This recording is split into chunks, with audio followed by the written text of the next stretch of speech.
Okay. Alright. Okay, what's up guys? Welcome back to another video. It's been a long while since I've last uploaded a video. It's been a really long time. I think probably 4 to 5 months. I know I haven't uploaded in a really long time, but I'm gonna try to upload more often. So today's video is going to be about the iPad Pro. So about 1 year ago, I did a review on the 2018 iPad Pro. Since then, it's 2020 now, and the iPad Pro 2020 has come out with 2 new cameras as well as a LiDAR scanner. Obviously, I did not get that. I still rocking the 2018 iPad Pro. So I'm rocking it with a case on. So as you can see right here. And I wanna revamp a review, give my full thoughts on the iPad Pro right now with iPadOS 13. A lot has changed and I want to bring you guys my journey and share it with you guys. So without further ado, let's jump to my revisited iPad Pro 2020 review. Alright guys, so let's talk about what hasn't changed since the iPadOS 13 update on the iPad Pro. So what hasn't changed is that the iPad Pro still has a 120Hz display. It's still super bright, still be able to see it outdoors. It's a beautiful display. For me, I have an 11-inch iPad Pro, so the iPad Pro still looks beautiful. And of course, at the back for the iPad Pro 2018, we still have the single camera. It is a 12 megapixel camera and it still takes great photos. So when I did my iPad Pro review in 2018, the Apple Pencil has not arrived yet, but since then I've been using the iPad Pro with my Apple Pencil, and I must say that it is a super great experience.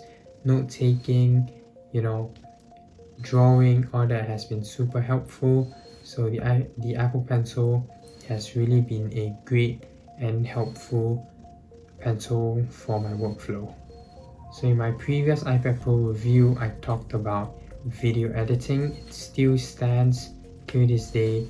I still do a little bit of video editing on the iPad Pro, as well as gaming. Of course, there are new games that comes out that supports 120Hz. Games like Call of Duty Mobile, Fortnite Mobile, PUBG Mobile, all these games do support 120Hz. And with iPadOS and iOS 13, Apple introduced controller support. So if you have an Xbox controller or a PS4 controller, you'll be able to connect a controller to an iPad and you can play all these AAA rated games, which is super awesome. Alright, so now let's talk about what's new with the iPad Pro ever since the iPadOS update.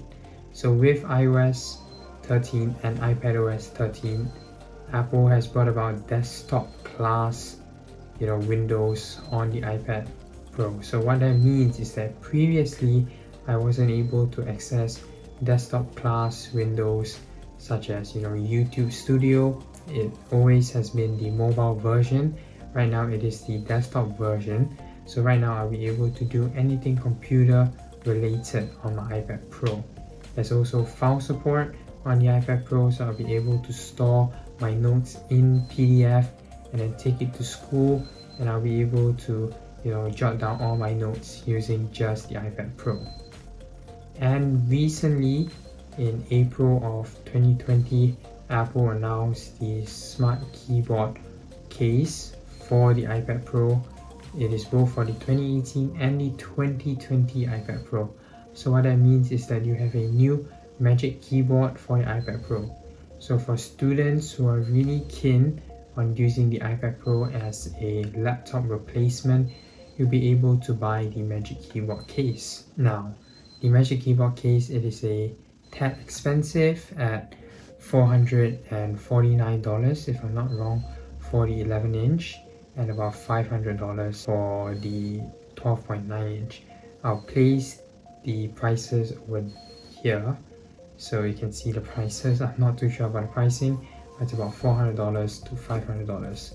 So it is super expensive. You can almost get a whole new iPad with that pricing, or buy an iPhone SE. So there are a lot of things that Apple overpriced, but I feel that if you really want to replace your iPad as a laptop replacement, you can buy the Magic Keyboard case. Now the Magic Keyboard case, it is the same as the MacBook Pro 16-inch. So it is a new scissor mechanism that combines with the new keyboard that Apple introduced, so it's not going to be unreliable like the butterfly mechanism. So if you are really using the iPad Pro as your main laptop replacement, do consider buying the Magic Keyboard case. And yeah, that's about it. So with everything new that Apple has implemented into the iPad Pro is starting to feel like a real laptop replacement. Will I be replacing my laptop with an iPad Pro? The answer is no. There are still other more intensive tasks or more desktop level applications that only a MacBook Pro can do. Stuff like heavy video editing, heavy Photoshop, all that. It requires professional apps to use on the MacBook Pro. However, in WWDC, we might see a change. Professional apps may come to the iPad Pro and iPadOS 14. So cross my fingers, and hopefully the iPad Pro can one day be a laptop replacement. Hopefully you guys enjoy my revisited review on the iPad Pro. A lot of things has changed since my initial review. In my initial review, I said that it cannot be a laptop replacement. Right now, for almost everyone, it can be a laptop replacement. So the iPad Pro is one of the best tablets and best laptops in this business. It is the best 2-in-1 laptop and tablet, and if you want it, you can go grab it right now. The iPad Pro 11-inch probably has a lot of discounts right now. You can probably find it for cheaper, or if you want the new iPad Pro 2020, you can get that as well. The only difference with the 2018 and the 2020 iPad Pro is a new camera as well as a LiDAR scanner, which is used for AR purposes. So if you're really into AR, you can use the 2020 iPad Pro. Or if you really like ultra-wide photography, you can get the iPad Pro 2020 as well.